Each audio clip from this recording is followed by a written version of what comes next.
दोस्तों नमस्कार, मेरा नाम है अनूप आकाश वर्मा और आप देख रहे हैं द रिपोर्टर हिंदी। उत्तर प्रदेश विधानसभा चुनाव 2027 को लेकर राष्ट्रीय लोकदल और बीजेपी के बीच सीट बंटवारे का सवाल आने वाले समय में एनडीए की राजनीति का सबसे बड़ा विषय बन सकता है। राजनीतिक गलियारों में चर्चा है कि जयंत चौधरी की पार्टी लगभग 35 विधानसभा सीटों की मांग कर सकती है और इस मांग के पीछे भी मजबूत राजनीतिक तर्क है, क्योंकि 2022 के विधानसभा चुनाव में समाजवादी पार्टी के साथ गठबंधन के दौरान आरएलडी ने 33 सीटों पर चुनाव लड़ा था और 8 सीटें जीती थी। उससे भी महत्वपूर्ण बात यह है कि पश्चिमी उत्तर प्रदेश के जाट बहुल इलाकों में आरएलडी ने सपा गठबंधन को नई ताकत दी थी।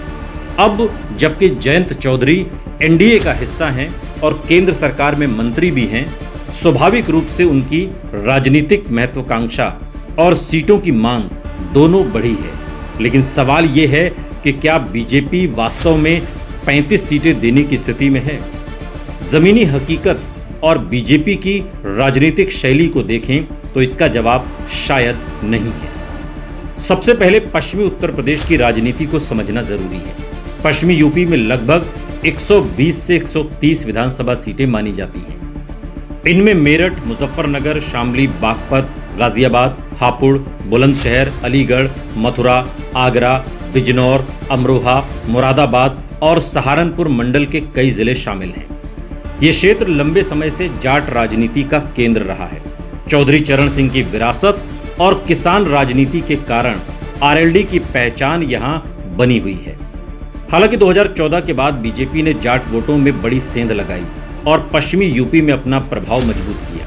इसके बावजूद बागपत, छपरौली, बढ़ौत, खतौली, मीरापुर, शामली और कुछ अन्य क्षेत्रों में आरएलडी का प्रभाव पूरी तरह समाप्त नहीं हुआ। यही कारण है कि बीजेपी जयंत चौधरी को साथ रखना चाहती है। लेकिन बीजेपी की मजबूरी और आरएलडी की ताकत में फर्क है।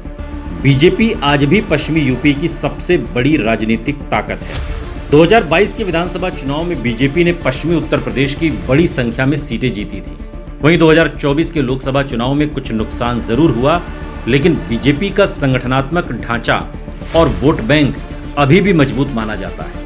इसलिए बीजेपी ऐसी स्थिति में नहीं है कि वो अपने सहयोगी दल को 35 सीटें आसानी से सौंप दे। बीजेपी का मूल सिद्धांत हमेशा यही रहा है कि सहयोगियों को सम्मानजनक हिस्सेदारी मिले, लेकिन गठबंधन का नेतृत्व बीजेपी के हाथ में ही रहे। उत्तर प्रदेश की राजनीति को करीब से जानने वाले ये मानते हैं कि आरएलडी की 35 सीटों की मांग एक शुरुआती मोलभाव की रणनीति हो सकती है। वास्तविक बातचीत में ये संख्या कम होकर 15 से 20 सीटों के बीच आ सकती है। यदि जयंत चौधरी बहुत मजबूत स्थिति में बातचीत करते हैं और बीजेपी को पश्चिमी यूपी में जाट वोटों के ध्रुवीकरण की चिंता होती है, तो ये संख्या 22 से या 25 तक पहुंच सकती है, लेकिन 35 सीटें मिलना बेहद कठिन दिखाई देता है। बीजेपी को अपना दल एस निषाद पार्टी और सुहेलदेव भारतीय समाज पार्टी जैसे अन्य सहयोगियों को भी सीटें देनी है। ऐसे में अकेले आरएलडी को 35 सीटें देना बीजेपी के लिए राजनीतिक रूप से महंगा सौदा होगा। अब सवाल उठता है कि आरएलडी को कौन कौन सी सीटें मिल सकती हैं।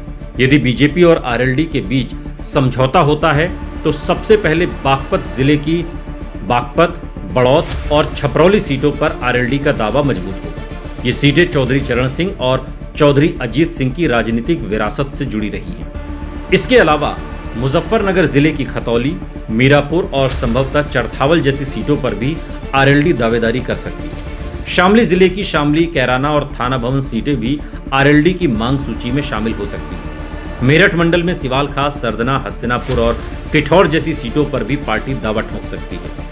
हालांकि यहां बीजेपी इतनी आसानी से सीट छोड़ना नहीं चाहेगी। इसके अलावा बिजनौर, हापुड़ और बुलंदशहर के कुछ क्षेत्रों में भी आरएलडी सीटें मांग सकती है। हालांकि इन जिलों में पार्टी का प्रभाव पहले जैसा नहीं रह गया है। इसलिए बीजेपी केवल उन्हीं सीटों पर समझौता करेगी जहां आरएलडी का संगठन वास्तव में मजबूत है और जहां जाट वोट निर्णायक भूमिका निभाते हैं। बीजेपी ऐसी सीटें छोड़ने से बचेगी जहां उसका अपना मजबूत विधायक या संगठन है। जयंत चौधरी की ताकत का मूल्यांकन करें तो उनकी सबसे बड़ी पूंजी जाट समुदाय में उनकी स्वीकार्यता है। किसान आंदोलन के बाद जयंत चौधरी का कद पश्चिमी यूपी में बढ़ा है हालांकि एनडीए में शामिल होने के बाद उनके सामने ये चुनौती भी आई कि किसान आंदोलन के दौरान बीजेपी के खिलाफ बनी भावना को कैसे संतुलित किया जाए। इसके बावजूद वो पश्चिमी यूपी में एक सम्मानजनक राजनीतिक चेहरा बने हुए हैं। उनकी दूसरी ताकत युवा नेतृत्व की छवि है। तीसरी ताकत चौधरी चरण सिंह की विरासत है, जिसे बीजेपी भी पूरी तरह नजरअंदाज नहीं कर सकती। लेकिन जयंत चौधरी की सीमाएं भी हैं। आरएलडी का प्रभाव मुख्य रूप से जाट बहुल इलाकों तक सीमित है। पार्टी का राज्यव्यापी संगठन नहीं है। गैर जाट वोटों में उनका प्रभाव सीमित है। यही कारण है कि बीजेपी के लिए आरएलडी एक महत्वपूर्ण सहयोगी तो है, लेकिन अनिवार्य सहयोगी नहीं। यदि बीजेपी को लगता है कि जाट वोटों का बड़ा हिस्सा उसके साथ बना रहेगा, तो वो सीटों के मामले में ज्यादा उदार नहीं है। और अब सबसे महत्वपूर्ण प्रश्न तो यह है कि इस गठबंधन में ज्यादा फायदा किसे है, बीजेपी को या जयंत चौधरी को। राजनीतिक दृष्टि से देखें तो फिलहाल दोनों को फायदा है, लेकिन अल्पकालिक लाभ जयंत चौधरी को ज्यादा दिखाई देता है।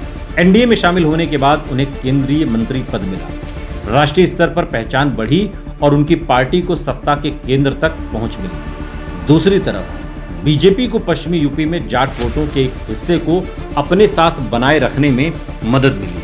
हालांकि 2027 के विधानसभा चुनाव में यदि आरएलडी को 15 से 20 सीटें मिलती हैं और वो उनमें से 8 से 12 सीटें जीत लेती है, तो ये जयंत चौधरी के लिए बड़ी राजनीतिक सफलता मानी जाएगी। 35 सीटों की मांग राजनीतिक रूप से समझी जा सकती है, लेकिन जमीनी और चुनावी वास्तविकता को देखते हुए बीजेपी के 15 से 20 सीटें देने की संभावना अधिक दिखाई देती है। बहुत अनुकूल परिस्थितियों में ये संख्या 22 से 25 तक मानी जा सकती है, लेकिन 35 सीटें मिलना कठिन है। बागपत, बड़ौद, छपरौली, खतौली, मीरापुर, शामली, कैराना, थाना भवन और पश्चिमी यूपी की कुछ अन्य जाट बहुल सीटें आरएलडी के हिस्से में आ सकती हैं। 2027 के चुनाव में बीजेपी और आरएलडी दोनों एक दूसरे की जरूरत हैं, लेकिन सीट बंटवारे की मेज पर बीजेपी की स्थिति फिलहाल अधिक मजबूत दिखाई देती है। इसलिए अंतिम फॉर्मूला जयंत चौधरी की मांग और बीजेपी की राजनीतिक मजबूरी के बीच